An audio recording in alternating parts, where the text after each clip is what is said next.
Hi guys, I just want to do a little update video. I had so many questions about how well the paint is held up and what does it look like still, either on the counter or on the cabinets. And pretty happy with my results, but yes, there are some concerns. Actually, so I am a little disappointed. It's been 2 years, and if you look, you can start to see that the counter has some wear. This is where I constantly am making food. This area here, I always rub up in this area with my belt and whatnot, but you can see it does like chip and scratch after a while. It's still pretty glossy, and in areas that we don't use much, it still looks great. You know, where the kids sit and whatnot, you can see there's a chip there.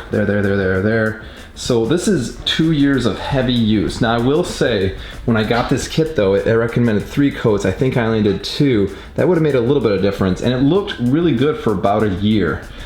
So, you know, is it worth it? I would still say yes. It is, because it's $80. It's a lot of time. If you got the money, go ahead and get new tops. That'd be great. But for the money, it's pretty good. It's just basically a Band-Aid while you're trying to maybe save up a little money for real countertops. But it's not that bad. And I did this little area here. You can see it was scratched all the way around, chipped away. And today I kind of repaired this area, and it looks pretty good. And I also had like another little spot right here that I fixed up. So I think, you could repair it as you go, and it shouldn't really be that difficult. So, if you get scratches or chips, I think it would be pretty easy to repair. And then when you put, and the question is what about the glossy top coat? You can actually buy that separately. I have the link in the description, and you could roll that out again. And basically, if we would have taken better care of it, like basically put a new coat of that polyacrylic on there every year, let's say, I don't think we'd have near the damage. So I still recommend the product. Just know that if you have the money, if you have the time, it might be worth just going ahead with Formica or a new laminate top. But if you don't, this is still a good temporary solution, somewhat temporary solution. All right, now the next question is paint. Has the paint held up? And I'll say for the most part, yeah, it looks pretty darn good.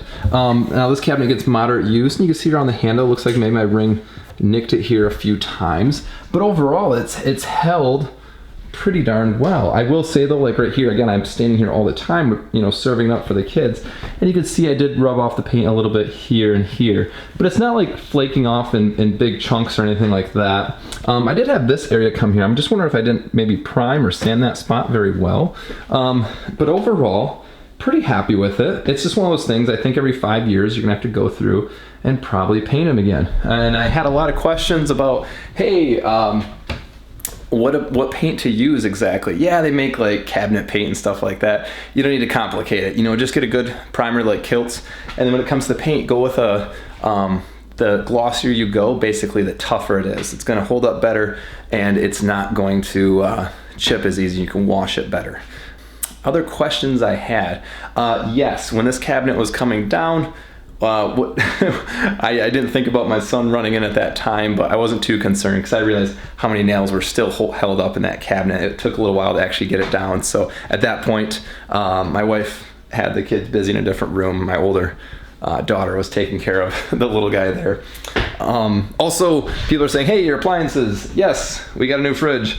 So that's really nice. Stainless steel looks great. It does get marked up after a while, though. It gets all those fingerprints. We did buy a different microwave. Yes, it's still white. The reason for that is because we got that microwave for $40. At least it's not that almond color. And I know you guys say it's really old, but actually it's only about 10 years old. But I got it for $40 at a garage sale. So, but yes, once the stove goes, we'll replace the microwave with stainless steel as well. Oh, yeah, the Backsplash, people are saying, oh, you should do tile. Yeah, tile would look great, but I was able to do this for $25, basically, maybe $40 for a couple of sheets. And it's actually held up pretty well. You'd think maybe it didn't hold up very good under here with the kids kicking it and stuff, but actually it looks pretty darn good. The stuff's just basically like a hard cardboard, some sort of fiberboard, but even with my kids kicking it almost every morning, I've been very impressed with how well this is held up. So I actually recommend it still. I wouldn't have it go all the way down to the counter. If this went if this went all the way down and it got wet, yeah, that would be a problem because on the edge it would pick up that moisture pretty badly. So maybe don't use it going all the way down, but if you already have a backsplash coming up a little bit, I don't think, you know, using this board and batten's not too bad. Oh, and by the way, we put a new roof on, we did new siding on the house, I put a bathroom in upstairs, and I'm building like a special cabinet for that as well. And all of that will be released somewhat soon. So if you do subscribe, turn on the notifications, and so when those videos get done, you'll be able to see more of the progress. I know about this light. I should have turned off the power. I really should have. It was actually at the end of a line, so technically I won't get electrocuted, but you're right. You should always turn off the power when we're doing electrical. Sorry about that. So if you're doing any sort of electrical work, yes, turn off the power. Got it. Sorry about that. And full disclosure, yes, I am not a professional builder, okay? I am a DIYer, but I feel like if you watch these videos, you pick up a lot of tips and tricks. And of course, you know, if I screw up, people always mention in the comments. So just scroll down and I'm sure pretty quickly you'll see some of maybe the mistakes I made. But overall, thank you so much for all the viewers of that kitchen video. It has like 1.5 million views at this point. That is awesome. It paid for the kitchen just with the amount of views I had, and then some, giving me more opportunity to make other improvements to this house.